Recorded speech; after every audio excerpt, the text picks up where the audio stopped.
How I Got Here, the inside stories of startups and innovation in travel and transportation, with your hosts, PhocusWire's Kevin May and Mozio's David Litwak.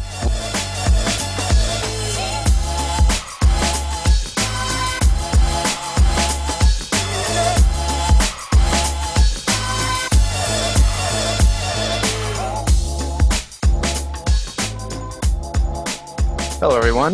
Thanks for joining us today. This is How I Got Here, Mozio and PhocusWire's podcast about innovators in travel and transportation. Today, we're joined by Caitlin Zaino von During from Porter & Sale. Porter & Sale was founded in 2015 by Caitlin and Litwak with a focus on building technology to support local independent hotels. Thanks for joining us, Caitlin. Thanks for having me. So we like to start every one of these podcasts out the exact same way, which is to ask you how you got here. Yeah, so Porter & Sale was founded in 2015. I had been originally working for the United Nations, traveling a ton, staying in amazing hotels, and feeling like I was having these incredible experiences on property. And then when I would try to explore the city or connect with the property itself, I was really left feeling flat. They would give me like a printed piece of paper. They're like, this is where you should go out to eat. So we thought, man, isn't there a way to sort of redefine the concierge for today's traveler? I'm on my phone, my friends are on my phone, we're all emailing a ton. So that's the premise of the idea originally with Porter & Sale. Let's meet the modern traveler where they were. And then as we dove into hospitality, we were just blown away at like how much innovation had yet to come to the hospitality space. And we felt like hotels could really benefit from modern tech. And so we built over 5 years different assets and tools to connect amazing hotels with this sort of modern traveler. A concierge app, mobile check-in, mobile check-out, keyless entry, authentic destination content to explore a city. And then on top of that, pre-arrival e-commerce sort of experiences where a guest could really curate and create their own sort of bespoke stay. So we spent 5 years connecting hotel and traveler, and then coronavirus hit and we sunset all of those products. And today we're really focusing on an e-commerce platform that allows consumers to bank incredible deals at the world's very best hotels. And the only hitch is that you either travel now or you travel anytime in the future for the next 2 years. So you bank up to 50% off, and the price is sort of a variable. Your voucher is what it is, and you travel when you're ready. Cool. Well, thanks for the summary there. So one of the reasons why I was interested in getting you on our podcast is because there's not as much of a focus on kind of the fact that there's a huge long tail of small hotels out there. And recently there has been more technology companies addressing that, how you can actually provide a really good digital booking experience to these boutique hotels that maybe a Marriott can't afford, maybe a Marriott could afford, but these guys can't, and making it possible to have them actually compete with the Expedias of the world. I'd love for you to just like delve a little bit more into each of those tools you built up until coronavirus hit. Well, that was it, right? Like we saw that you had these amazing hotels. Let's take like Conservatorium in Amsterdam, right? Like ADR was 600 plus a night. I mean, it's a really upper upscale property. It's an amazing property. And yet that's a really small collection of hotels where they were struggling to create digital products that would support their traveler. And yet that guest was coming in with the expectation that the hotel would have a whole suite of technology. I mean, if you can order your grocery stores on your phone, if you can do everything on your phone, why would you stay at the world's best hotels and not be able to like engage with that property in a digital aspect? So for us, we were like, okay, so unless you're a big brand, you're not able to touch technology. And on top of it, we felt like hotels that were doing it in a really clunky manner because it's hospitality. It's like heads on beds. It's not tech.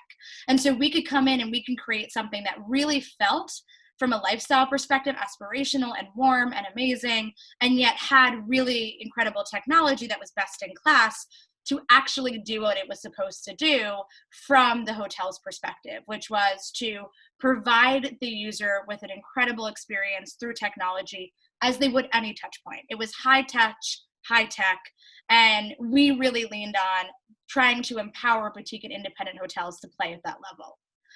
Plus you have like online travel agencies that take tons of data, don't share that with the hotel.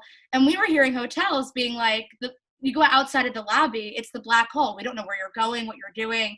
So we also wanted to capture loads of data and be able to deliver that back to the hotels. We were like, we're fighting for the hotels. We're standing for the independent hotel to really meaningfully play in this space.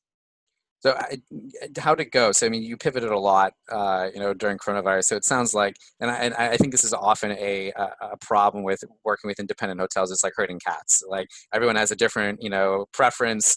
I'm guessing that might be one of the reasons why you pivoted, but I'm curious. Yeah, I feel like herding cats is an understatement. Like, look, we took off pretty fast. Like 2015, we were piloting at amazing hotels, like Soho House. I don't know why they were looking at us, but they did, and they gave us a shot. And we did amazing. We bought in 2016 a competitor called Guest Driven out of Montreal. That's where we brought in our e-commerce play. They had a team of 50 in a huge warehouse in Montreal. We had 10 people working for Porter and Sale, and we doubled the revenue we were driving on e-commerce because they were doing like a whole spray and pray. Let's sell bottomless sodas. And we were like, nope, let's sell upsells to luxury suites. Let's sell big ticket items. Let's go to hotels that have higher ADRs and higher average basket size. We're going to get way more bang for our buck. And we did. And so through the e-commerce platform and through the concierge app, we were doing incredibly well and had a ton of growth. We had great partnerships with folks like Design Hotels. What we saw in probably 2019 was a plateau that like everyone was kind of over it. Everyone was kind of over an app. Everyone was kind of over the whole experience. Hotels were being able to like figure out how to do this in new ways. And so we felt like we needed to move anyway. And we were in the process of building a very personalized recommendation engine. We were like, we're going to build the Warby Parker for online travel booking, meaning it's going to be hyper personalized, super lifestyle. It's going to focus on this next generation of travelers. We felt like the next generation of travelers felt connected to a hotel tonight or an Airbnb, but they weren't feeling connected to Expedia or even a tablet, right? So could we build that brand that would create that kind of trust and create a really cool tech experience that would allow you to not go to 38 booking sites before you make a choice, but to really hone in and almost like a dating site, match the consumer with their very best hotel. We were building that, and then coronavirus hit. So we just completely stopped building that. So it was great for a while. And then once we hit that plateau, we were like, if we want to stay relevant in travel, we need to figure out essentially how we're going to drive a volume of meaningful guests to these properties and frankly, make hotels sexy again. Like, why is Airbnb winning? Airbnb I think the product itself kind of sucks. Like, I don't want to sleep in some guy's house. I want to stay in a hotel. Hotels are awesome. So our whole thing was like, we're going to continue to fight for the hotel. They just need help in creating meaningful technology for today's guest. So it's interesting. You mentioned Warby Parker, and Warby Parker is known for a lot of things, but one of the biggest is brand, and kind of this new wave of kind of CPG brands. But it's that I think that's an impression you immediately get from your site. You have these influencers and tastemakers on your website. Your branding overall, it does. I think, ironically, actually, really embrace the reason why so many travel entrepreneurs get into travel is they think it's going to be the Amsterdam Conservatorium experience, not the dealing with back-end GDSs like I do. Totally. So you like what I found interesting, like, was this focus of yours on the brand, and I thought like like it seemed like you were almost trying to put like a sort of alliance on top of many of these independent hotels. That's right. And it reminded me of kind of some of you see these every once in a while, these alliances where people they band together mostly so that like they're all independently owned, but they have some central system. Was that part of the angle as well? Oh, definitely. Totally. All of that. And that's the thing. Like, we wanted, if you're working with these amazing hotels that, throwing around these names, the brand has to be there, right? Because they're not even going to look at it. If the hotel itself will not look at the product if it's not representative of a brand that they can get behind. The consumer, why you're traveling and why you want to travel at these amazing spots it's a lot of it is aspiration. It's a home that's better than yours. It's living a life that's better than yours for a moment. So we really leaned into it has to be sexy. It has to be beautiful. It has to be aspirational. And then bring everyone together for sure in sort of this co-op collective experience, right? Like a small luxury hotels experience, but again, let's contemporize it a little bit. A leading hotels of the world, but with that modern edge and twist. So we definitely felt like, and especially post-pandemic, let's bring these amazing hotels together in one collective. Let's create this incredible brand offering. Let's introduce all these hotels to new audiences, open up new distribution streams and platforms, and really have a powerful network effect globally of the world's best hotels. So that was the strategy. What's interesting, just for a second, to lean into your point about the GDS, it was sort of a double-edged sword and continues to be for us because we were so brand focused that hotels then think it's almost like we're too pretty. Then they think that we're not smart, right? They'll be like, and so we always have to back it up with like, yes, we have Synex's certification, Amadeus certification. Yes, we can connect to your PMS, or we understand the POS system. And they don't always believe like we have the tech chops because we look so pretty. So we end up having to go to battle with someone like a Nor1, or we used to historically, which feels like a very different product because it's almost like they were, no offense to Nor1, they were boring, but they're functional and they get it. You guys are pretty, but do you actually get it?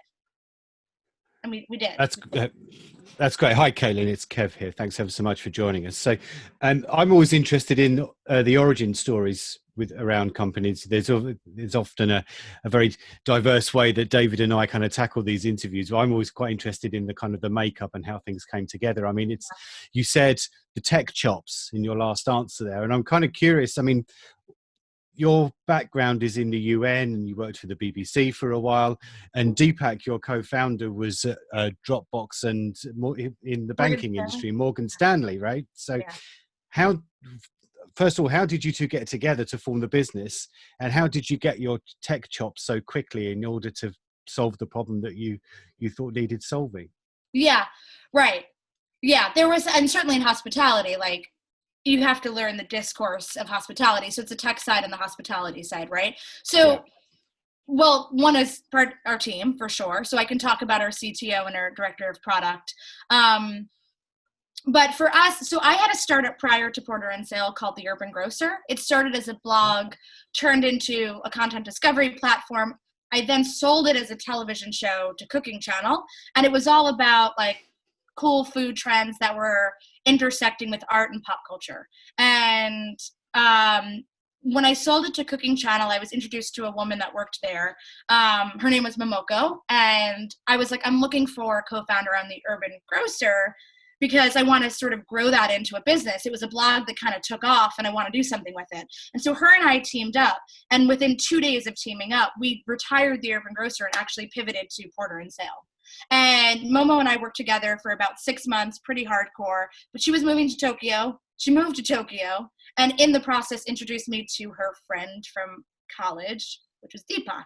And Deepak had all of the finance background. And at the time, we just needed to raise money. So we were like, I need someone that can think in that fashion. Like I knew content and I knew technology because The Urban Grocer was a blog that I developed into a website. Then this is like 2010 when blogs were the thing.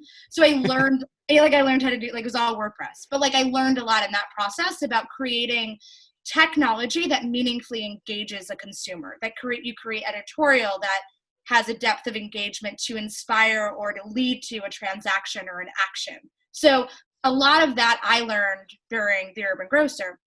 Deepak came in, he helped us raise money. Then we just hired an awesome tech team. So our CTO, she has been in technology for like 20 years, worked for a company that sold to Travelocity, has built tech teams at companies that then exited. So she came with both a tech background, obviously that was pretty deep, but also within travel and even the OTA space. And then our director of product was at MIT and Amazon. So we brought in the best tech talent that we could find or afford.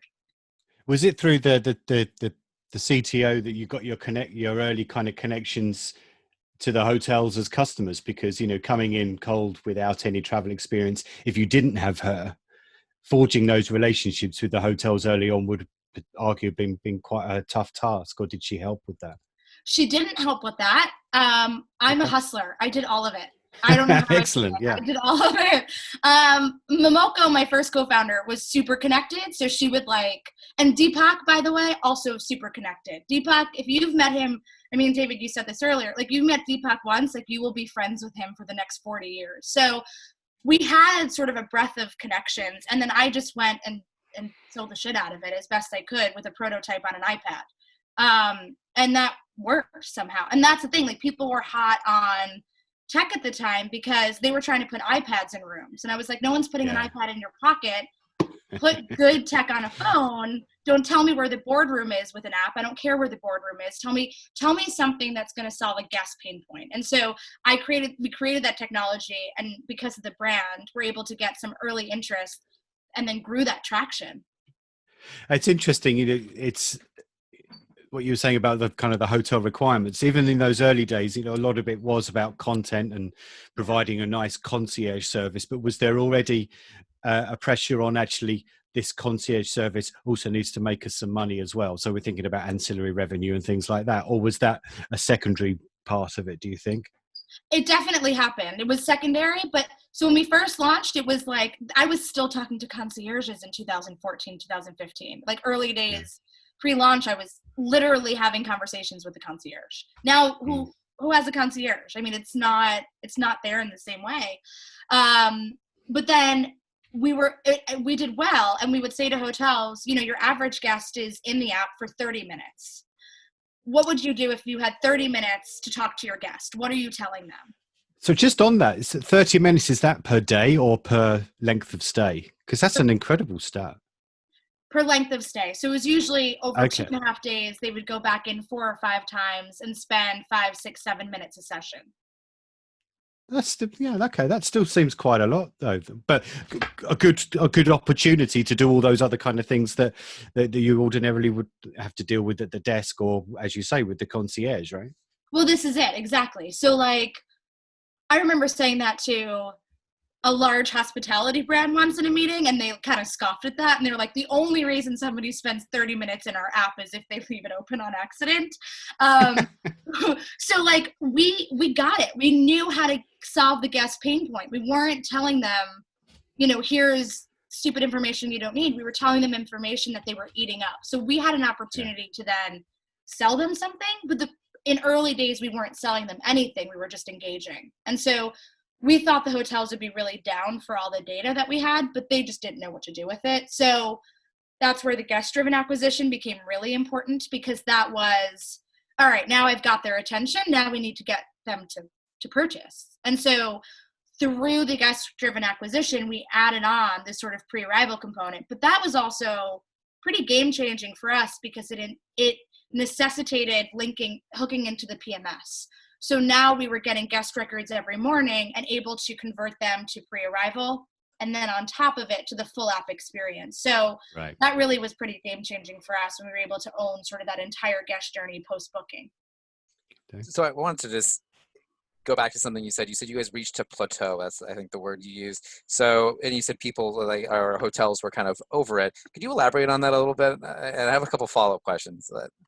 So it was interesting because I guess the sexiness or the appeal of the modern concierge was sort of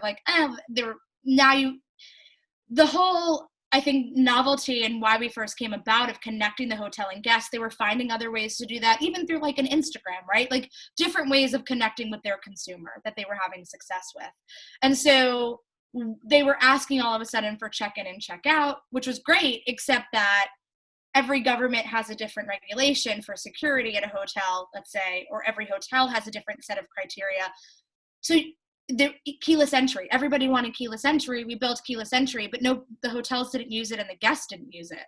So they're all of a sudden they were like, okay, now what we want from technology is all of this functionality. But at the end of the day, because hotel software systems are so closed, and because the hotels are still so operationally human driven, it became really hard to actually have meaningful technology replace some of that function. And so they thought that they wanted it and we would build it, but it wouldn't really work. And so we lost sort of product market fit, I think, in 2019, which made it harder for us to sell meaningfully, right? Because we were driving revenue, yeah, but the revenue wasn't game changing. And we had technology, yeah, but the technology wasn't game changing. And then we could build out new systems and products, but they were expensive and consumers weren't using them. So it became a really tough proposition for us to figure out, like, what is the future of travel? And so we're big believers of, like, the best way to predict the future is to invent it. So we were like, forget the hotel. We can't listen to them anymore. We have to go back to the 2015 mentality of hotels don't get it. Let's see the future for them and build something that will fundamentally have an impact. And that will be on, like, filling rooms, but with a meaningful guest, and extend the lifetime value of that guest through the different mechanisms and learnings and product suite that we had. So that's kind of where we were going. We were trying to figure out, how do you connect to the new guest experience and define the future of travel? So it's funny, that reminds me of Mozio. We aggregate different forms of ground transportation, and before Uber there was Taxi Magic, and Taxi Magic tried to work with individual taxi companies, and they gave them tracking software because they said they wanted the tracking software, and they wouldn't use the tracking software. Yeah, And a lot of yeah. what you're saying actually reminds me, like, the whole thing only really worked actually when they wholesale threw out all those relationships and decided to rebuild it from the ground up. And I think of almost like the equivalent in your industry is like a Sonder or someone like that, who goes like, oh, well, you don't want to adapt keyless entry. Well, we're forcing you to adapt keyless entry because there's no one at the front who is going to do it, and it forces that. And Mozio is a different philosophy. I think it's maybe slightly more aligned with yours, where we've realized, okay, we need to know exactly where we can make someone do something we want them to do, and where it's just not going to work. Yeah. And it sounds like you guys came to that conclusion. It was like, these guys are independent. They're not going to really conform to certain things we need them to do. So let's change strategy. And I'm curious, like, if you have any recommendations for people like who want to work with independent hotels on, like, what they need to avoid, and what are those underlying dynamics that you kind of didn't understand that you do now? Yeah, definitely. I think, oh man, it's important to realize how disparate the industry is. Like, every hotel, especially at the independent level, will operate differently. It's different systems and softwares. I mean, fine, 80% of hotels will use Opera, but then there's ProTel. Then there's regional, like HMS, RMS. Like, so you really, like Impala, that startup out of the UK, but they're trying to create sort of a black box that connects with all the PM. Like, that's sort of where you want to be. You don't want to try and play at the ground level, super micro, like hotel over hotel, because you can't. Like, because of how different it is, you have to almost look at it at a macro level view. And the way that we see it is, how do you productize something rather than go project by project? Because if you fall into a trap where you're trying to build something for hotels and you end up listening to every hotel and building for that hotel, you're just an agency. And so when you think about scale, you can't scale in the industry unless you go macro and find solutions that can be applied within the context and leaning into the consideration that everyone operates differently. Like, you have to accept that as the reality, the condition with which you're working in, and not make your company, like, rely on conformity. You have to build the conformity into the company. Does that make sense? Yeah, no, absolutely. I think you need to, like, figure out where that line is, between overly customization and saying, okay, well, this country, this system, this PMS system, this, that, before you know it, like, literally your first 10 clients, all of it, you have to build something custom for everyone, and you can't get a startup off the ground like that. No. So I get it.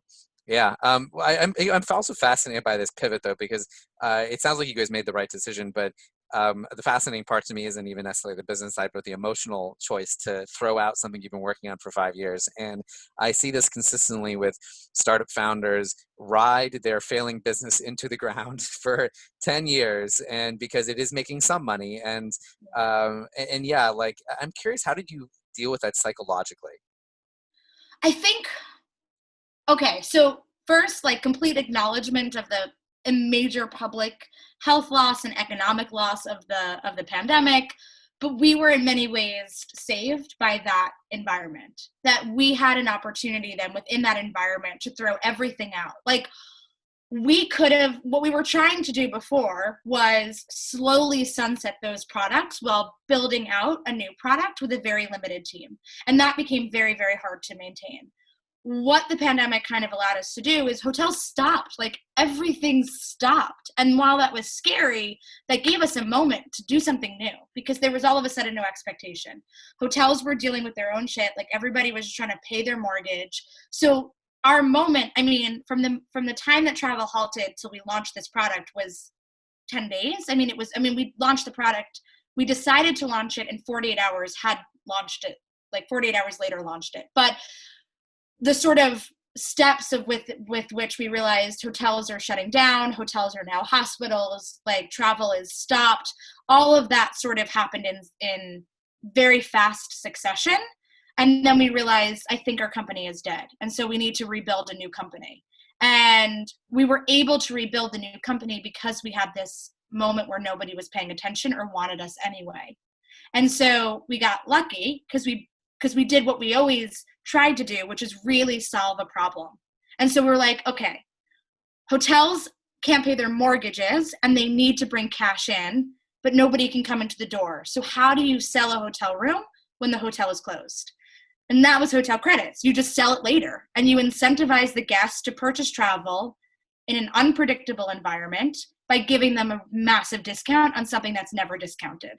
So you can stay at the world's best hotel and save 35%, 50%, but you have to buy it now and you have to pay it now and it's non-refundable now in the environment where no one can travel and there's a major virus and the world is ending. So we got consumers to do that. We drove over $115,000 in sales in like an 8-week period while hotels were closed during an economic downturn, because consumers still had a desire to travel and they knew they would travel again. They just weren't going to do it right now. And so in doing that, we solved a major problem for hotels because they were closed and we represented the only cash flow for many hotels in April and May, like the only cash flow.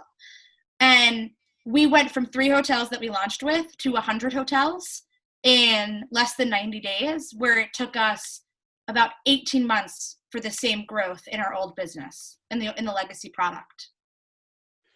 Now, what's interesting, and it's an interesting story what you did so quickly and the reasons why you did it and those kind of things. But you would have had existing partnerships with hotels for using the old product. So talk us through kind of the unraveling of that, because you've gone from something else, or was it kind of slowly on the decline anyway, and things just kind of naturally came to an end? That's the first question. So answer that, and I've got another one for you. It didn't slowly come to an end. That's where like we got this reprieve when the virus happened, because we were like, man, we have to keep on servicing these clients, but we know we need to shift our product.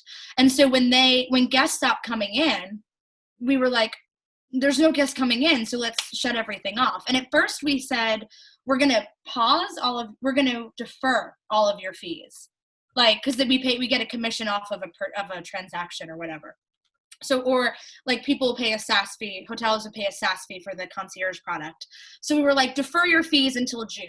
And then 3 days later, we had to send out another message because hotels just shut down. And we were like, all fees are just paused. And then we had to send another message like a day later that said the product is shut down. So it wasn't slow because nobody was coming, so nobody was using it. And we just said, we can't continue to service a product that no one is using. Everything is sunset until further notice. And then we only started to open up our hotels only started to open up from our client base over the past 2 or 3 weeks. And we only let our hotel clients know on Friday, like this past Friday, that we weren't re-engaged. We weren't building out the new product again. That wasn't going to continue. It was officially retired. So it was a pretty quick process overall, but we felt like we have the potential to make more money with this product for those partners. So we didn't feel bad, because if you're making $100,000 over a year with our old product, you could at least make that with the new product, if not more. Are you not tempted if in a couple of months' time all your hotel customers come back and say, oh, but we really missed the concierge thing? Can you resurrect it? Is that something that you might have to reconsider doing because the demand is there, because presumably it was a good product before and they all want to carry on using it now that they've got great occupancy from the other products of yours that they're using? Totally tempted. And I think, like you were saying, like, Right, yeah. founders that will have a product go for 10 years, like, and if I just looked at the app the other day, I was like, it's so pretty. Like, it's such a gorgeous product. I love it so much. And then you look at like the unit economics and how much account management it took and how we weren't, the margins were so thin. So that is less tempting. When we look at, we had to terminate, we had a team of 20. Now we have a team of 6, including two co-founders. So really just 4 full-time staff, plus Deepak and I. And we're making more money, moving faster, growing faster, having higher margins, faster, better customer acquisition. Like, from a pure business perspective, this is a better business. But it is hard to let go of the work that we had done. What's even more hard is reading all the articles that hotels want everything to be contactless. And we were doing that. And that's like what our moneymaker was supposed to be. And so it is hard to now not go after that opportunity. Yeah, I mean, it's a fascinating story, Caitlin. I mean, within the space of 5, nearly 6 years or whatever, you've launched the business, you've pivoted, and you've gone through, and you're soldiering through this crisis at the moment. If we can just go back a couple of years to another important milestone in any kind of startup's life, which is an acquisition, when you bought Guest Driven in late 2016, early 2017. That's right. I remember writing about it. I'm just looking at the story I wrote all those years ago. And how did you kind of approach that acquisition? How did it come about?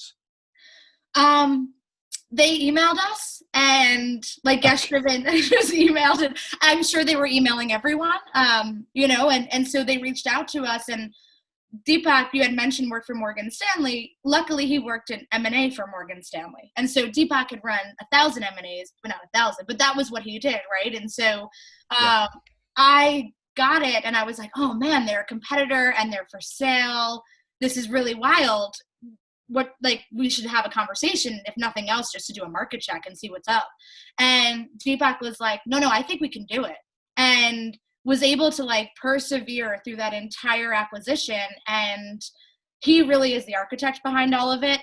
We got really lucky. I think everybody else, they had a few different folks that were looking at it, and those folks ended up not following through. There were some, when you kind of dug beneath the surface of that company, there was a lot of great stuff, and there was a lot of baggage that came along with it, as any company that's been around for a long time. So we gave them a price that accounted for that baggage, and we were able to move quickly, and we paid all cash. And so it's sort of like, are we going to get a mortgage, or are we going to give you a briefcase of cash? And that briefcase of cash kind of like did the talking for us, even if it was lower than the price would have been had we done some sort of like, founders staying on, equity, and we were just like, this is the cash and you could have it next week. And so that was the deal that they took. Now, I mean, the How I Got Here podcast is very much about the origin stories and the backstories to people's kind of businesses and their kind of personal history as entrepreneurs. But given the timeliness of what you've just done, which is, pivoted in the midst of this crisis, and you've scaled back to 6 people. I mean, can you give us a sense of how you see the next kind of 6 months to a year kind of shaping out for you? Just because, it's just an interesting part of what you've had to do in such a short space of time. Yeah. I mean, we're pretty bullish about it. We're excited about it. I mean, I don't know if it's clear through this conversation, but Deepak and I are very resilient co-founders that really look to find as much opportunity from down moments as possible, and really thrive, in fact, in that environment. For better or worse, we actually thrive in chaos and crisis. So this perfectly suits us. We're like very happy to be here in this moment, and we want to grow it. And we think that there's an opportunity to define the future of travel. For 15 years, 10 years, travel was on this explosive growth. Hotels would not have looked at this kind of offer in February of 2020. And now we're filling an innate need for them to bring cash in the door, and there are not a lot of options to do so. We're quick, we're scrappy, we're agile, we're fast, we're effective. We're offering so much against a larger company or even a startup that has more people that's just a little slower to move. So for us, we're moving as fast as possible. We're super data driven. We're really trying to focus on meaningful outcomes for the properties. And we feel like we can redefine the future of travel, that the future of travel has to be flexible, that even if people are confident that they see a light at the end of the tunnel, that in fact, this is a very unpredictable virus in an unpredictable environment. And so we have to build for the downside scenario. We want to build a travel company that also thinks about social consciousness and the impact travel has had on the pandemic and climate change. So, we talked about how we were already trying to build a product for a next generation of travelers. We actually think this is it. And the moment has been brought to us. And so we want to use this to redefine how people book travel, given ultimate flexibility, smart choices about travel, an awakening and awareness of travel impact, and really basically offer the world's best hotels at revolutionary prices while building a company that does something for good. So it's interesting you said, you were talking about the future of travel, reminded me of the interview we just did with the founder of Inspirato. And he actually said that they weathered this, the coronavirus a lot better than anyone else in the travel industry because they're membership based. And I have another business that I won't go into, but I'll tell a little about the origin story, in that we actually once tried to get bars and nightclubs to start membership programs. And we definitely had, a moment here where we rolled our eyes, and once this virus hit, it was like, these guys were very transaction based. They weren't loyalty based. We tried to introduce and say there's value to you guys in having people come back and maybe give them some drink discounts and take a membership fee, and no one was really interested. So we pivoted away from that business, and I see a lot of kind of similarities just from the Inspirato lesson, from my own lessons, in nightlife and hospitality. It seems like almost like what you're saying is when you say it should be flexible, it almost seems like you might be alluding to a membership program. Is that the future of what you're looking at? Because like right now, obviously coronavirus will pass, right? Like at some point people won't have as big of a need to sell that. So how are you planning on transitioning into the future? Yeah, definitely. I think there's something interesting about a membership model. We definitely think we need to not to use this word, but really disrupt, how we think about booking travel or accessing these amazing hotels. And I think there is something to be said about membership. There is something we saw a lot of loyal consumers purchase from hotel brands that they knew and that they wanted to survive, because consumers would write messages when they made a booking through Hotel Credits, the program that we launched. So they would say things like, I love you guys, I'm rooting for you, I can't wait to come back. And they would throw down $2,000 in order to support that hotel.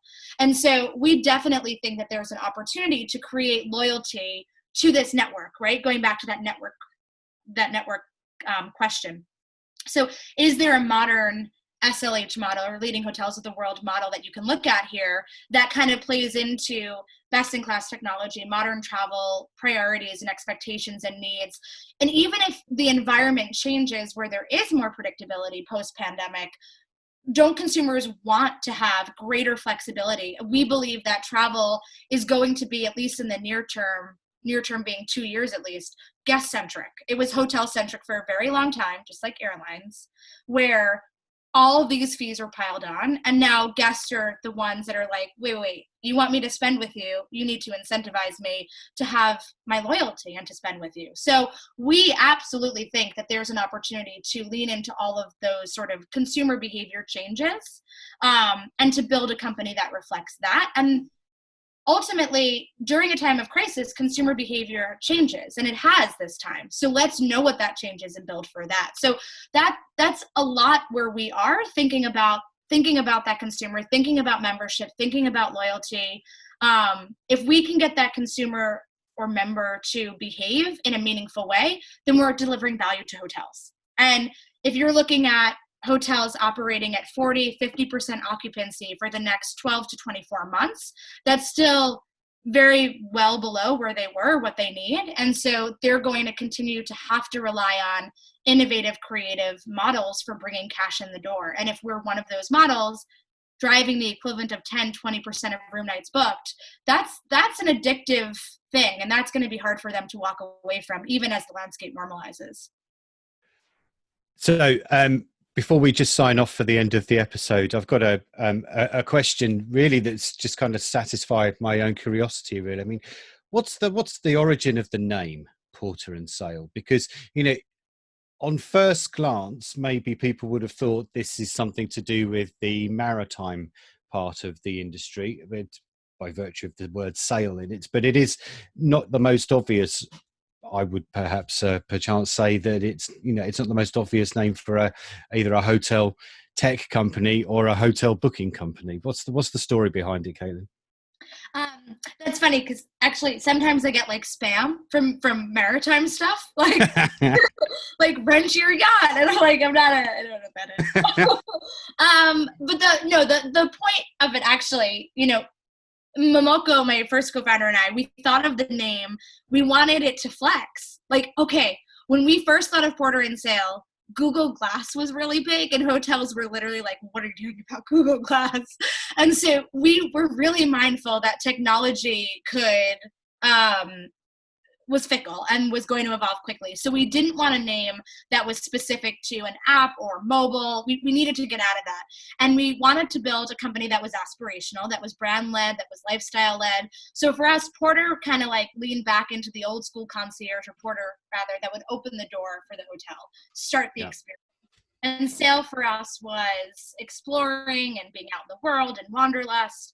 So we felt like it was ambiguously upmarket. It reflected aspiration, and we could do whatever. We could start selling cookbooks and it would still work. That it flexed enough for us to be able to change the business, which I'm glad for, because we weren't guest driven, where then if we end up changing, you're stuck with this name that's to a really specific model. So that's sort of where it came from.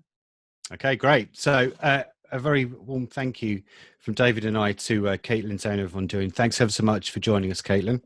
Thanks very much for everything. Okay, so thank you everybody for tuning in. This was another episode of How I Got Here. These are Mozio and PhocusWire's weekly podcasts where we talk to the entrepreneurs and those behind innovation in travel and transportation. As always, you can find us, if you're not a subscriber already, on all the usual platforms: Spotify, Amazon, Google Podcasts. Leave us a nice review, give us a rating. We always like to see your feedback. But most importantly, thanks as always for tuning in. This was How I Got Here, and we'll see you next time. Thanks a lot.